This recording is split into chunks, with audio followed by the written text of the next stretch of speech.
сенімін ақтаған, мен сендермен мақтанам. 2023-2024 оқу жылы біз үшін ерекше керемет жемісті жыл болды. Теңіз болып толқыдыңдар тереңдеп те, қыран болып самғады өрен көкте, топты жарып оралдыңдар, сәл-пәл ғана жетпейді төбем көкке. Намысын қолдан бермес, қазақтың баласы.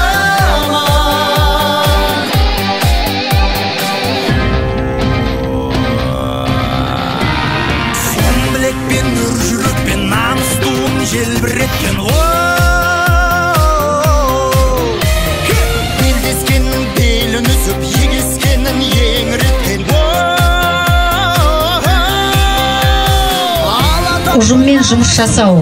Өзіміздің басшымыз, директорымыз Ләззат апай көп рахмет ол кісіге, себебі бізге қолдау беріп, хат келген күні 9 күн қалды, Динара барасың болды осы. Кетсе келдіңдер ма дейді. Келдік. Өте қиын болды, қатысты ойын болды.